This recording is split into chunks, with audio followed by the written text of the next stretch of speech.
Here I am, part 2 of readings from 11th of April 2024.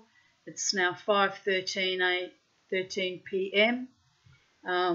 We got cut off in the middle of my readings from, what year was that? 2016. So I'm going to intrepidly continue, even though it was came with a trigger warning.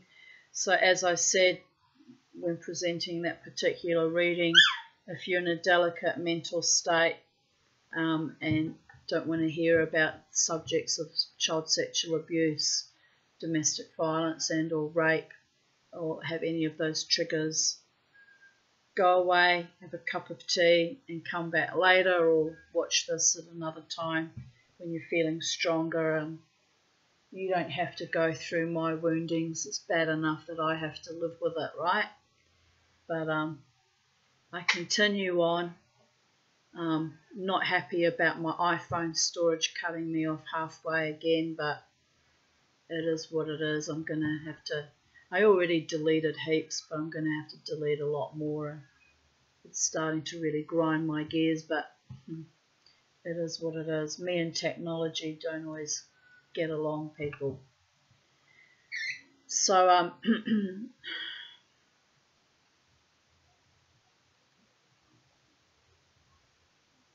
I'll start again from the top of that paragraph where we got cut off. I am the dirty little girl that dares to look you in the eye, that shows you who you should be grateful not to be, whose life is a fucking statistic that is skewed to hate the poor and the low achievers, as if the rich and successful don't fuck their kids too, pulverise their wives or husbands, bodies, minds and bank balances to nil balances, often even to death. I am the bitch, the harlot, the foul-breathing dragon's blood and sinew and ejaculate that wouldn't die. Even when you squeezed my throat and pounded my vagina, dealing death and rot and blight. I am the leprous scourge of cascades of trauma, stinking of betrayals, lies and slander, set-ups and sociopathic games. I am whom I am becoming. I am that I am. I am alive and I survive and thrive and jive and vibe because I looked abusers in the eye and I tasted their lust or greed or pathetic need to feel powerful at my expense, at any expense, just because.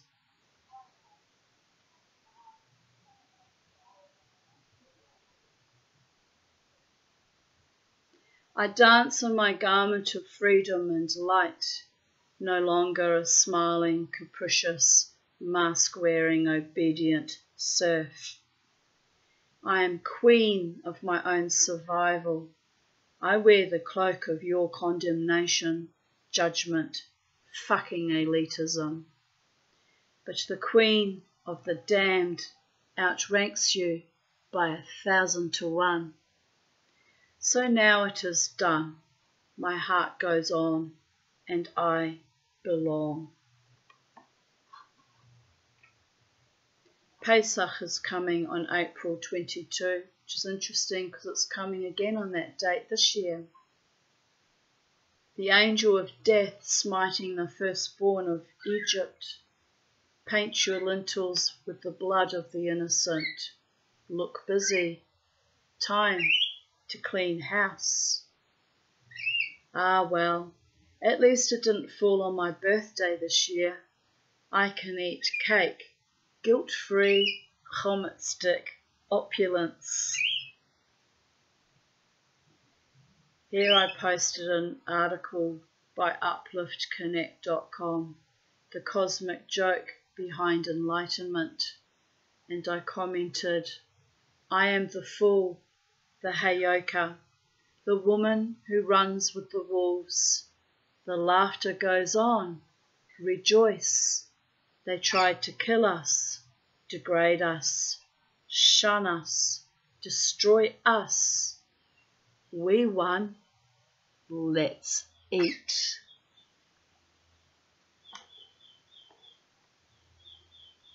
Courage, honor, self-love, authenticity, determination, love, hope, rise and shine.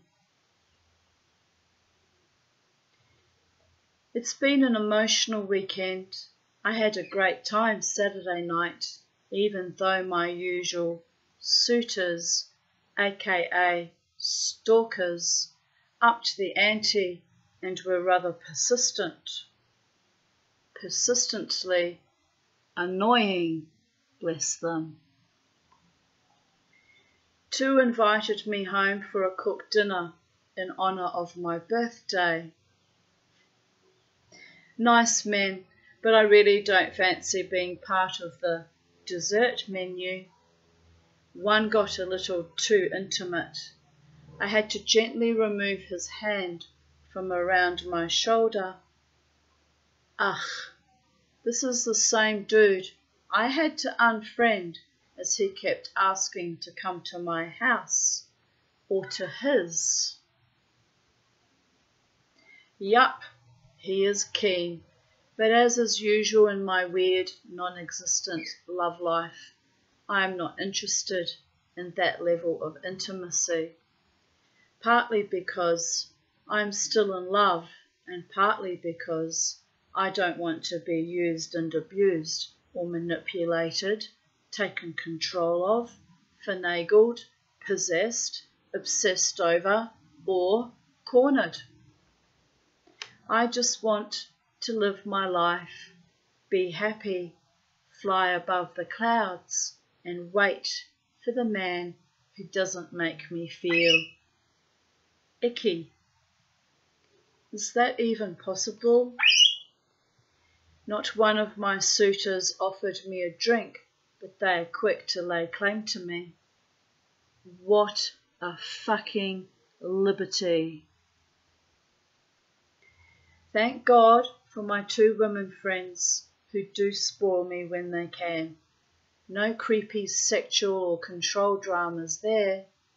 Good women who love me for me. Until they saw me flirting with my friend in the band, and then they got very, very threatened by that, by the way. So I'm well aware that they didn't always have my back, and they also didn't know me very well either, that although I flirt, that it goes no further than that. But anyway, there was so much sabotage at the live wire bar.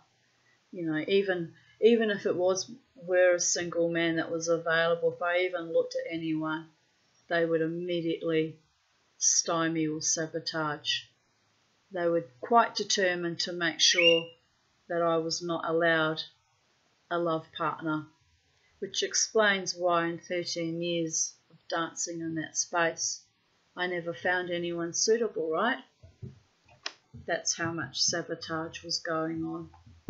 But look, I'm okay with it.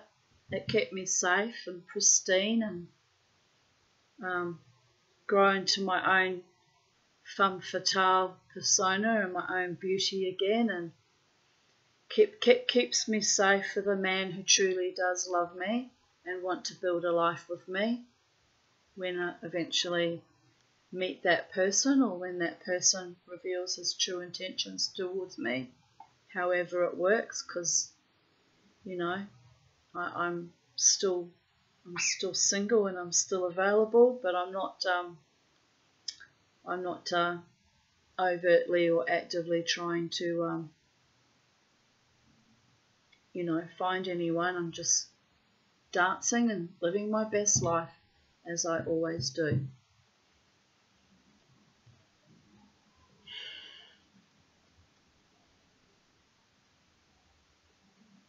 This afternoon I attended a meeting with SEDEC, which was an organisation, a Jewish organisation set up to assist survivors of child sexual abuse. Or I think it was actually intended to assist children that were going through that at that moment in time, actually. I'm not even sure what they were supposed to be doing. But anyway, very interesting. I am relieved and happy to see they have established a branch here in Brisbane. Much needed. I hope people use it as a resource. It was nice to put a face to the names of a few of the people who have supported me and to meet up with an old acquaintance who was also very kind. To you, David Groan. I remember that kindness that evening. I was getting a lot of hostility and weird and ugly kind of looks from various other members of our Jewish community because they're fucking creeps, quite frankly. And it was very kind of you to make an open demonstration of your friendship towards me. Kind and brave, because those creeps were so astonished when I stood at the back of your car. It was kind of your silent support of me and a bit of a fuck you to them as well. So, to you, my darling. He gave me some brochures from the Relaxation Centre, an article on manifestation and being in the flow. The irony and message from Hashem was not lost on me, as I have been manifesting a different kind of life, one where I am loved and I am prosperous, hopefully even healthy. But when your life is floating at the top of effluent, then you just gotta say, fuck that shit. I explained that I was a good little manifester when I was young. I had a freehold house by the age of 23 and lost everything. Business, home, car, swimming pool, security, almost my life, and only 3 short years ago, my rightful inheritance, because I was surrounded by intrinsically evil people, up to and including my family of origin and my ex-husband and his family. It was almost not survivable. Karma might be a bitch, and I may have paid my dues, but I am much happier now, being free of all the evil bullshit. Anyway, it was nice to be treated with sensitivity and kindness after attending a meeting full of so many of my detractors. One thing my life has taught me over and over again is the power of facing the hag.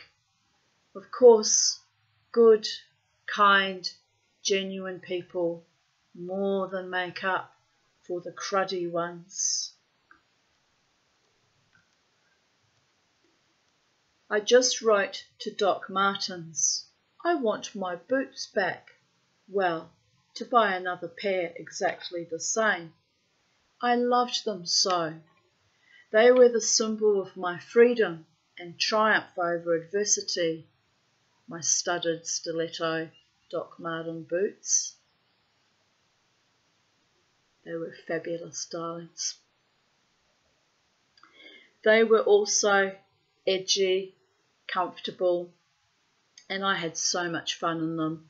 I wore them for 3 years most weekends when I danced at a certain infamous, violent, sleazy but quirky Irish bar where I made my mark until people went toxic and vicious because they were fucking jealous or just because they could. I hope like hell Doc Martens can make another pair or have a pair in storage somewhere. Getting my footsie mojo back would be the best birthday present to myself ever.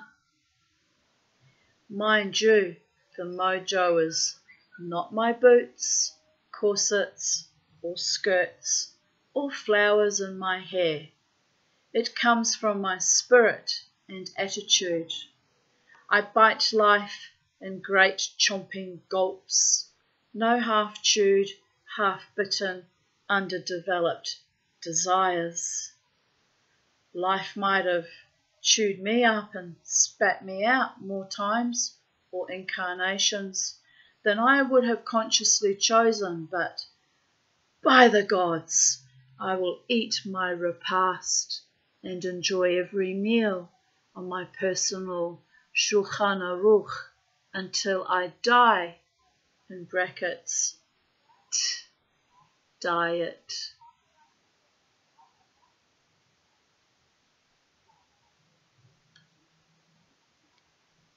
I have set before you blessings and curses, therefore choose life. Well, yeah, I have ultimately chosen. Now it would be a really neat trick if life chose me. Former zombies have now become superwomen whom need to fly like Icarus and Pegasus into the light.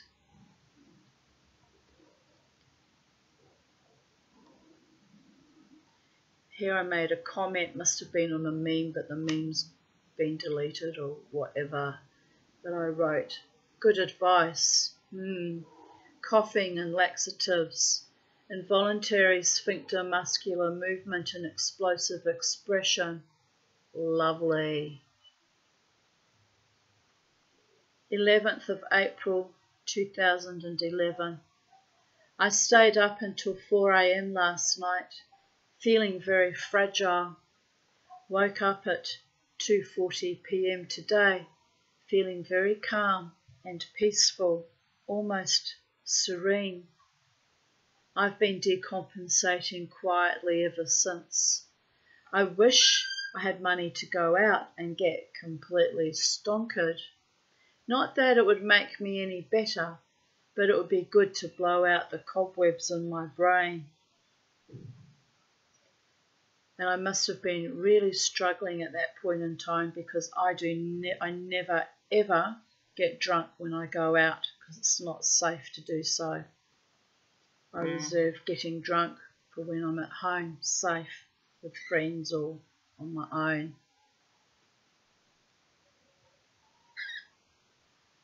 I have done 2 loads of washing with a couple more to go, watched some old war movie on TV and made a few earrings, trying to match up the dozens of odd earrings my mother made while she suffered Alzheimer's.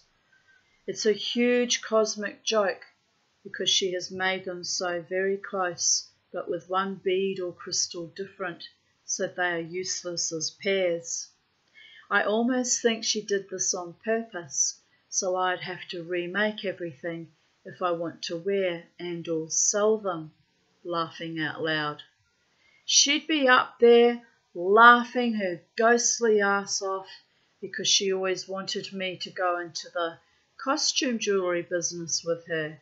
Used to make me pay for any jewellery I bought from her, even if it were wholesale, and once told me she deliberately drove me into bankruptcy because she was angry I did not help her with her jewellery business, which is wrong on so many levels, as I had no time to work with her when I had the chicken shop small children of my own, and after the divorce, when I lost everything, including my mind, she gave me zero support. I was in no state to do business or even work. So now I'm left with all her crap on so many levels, but I guess I'll have to do something with all the beads and crystals I've bought over the years and the stuff I got from Mum. So just pottering at the moment, as I don't think costume jewellery will sell well in today's market. People prefer gold and silver nowadays.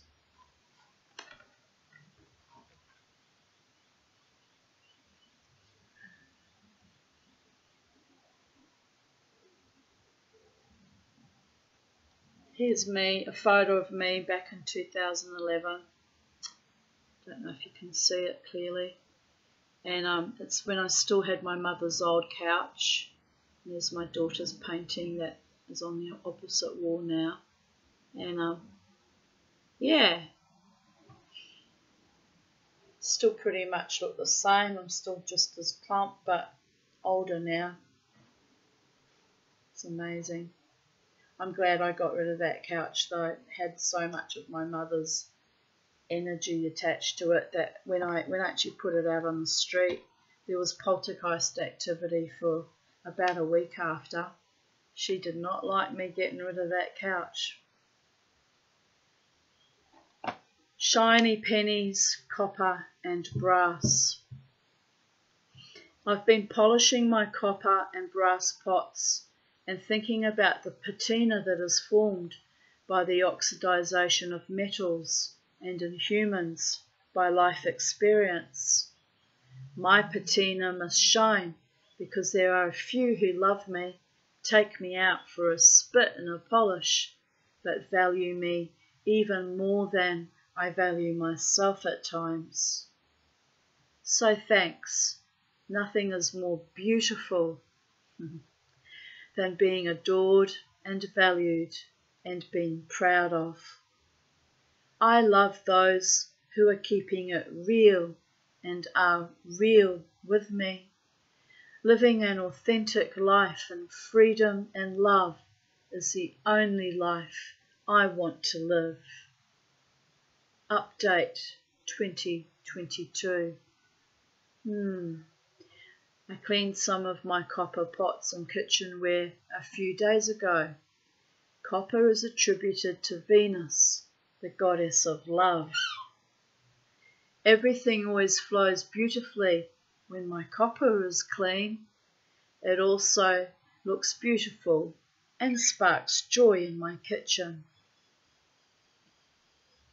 11th of April 2010. Happiness is well-fed opossums who dance on the roof.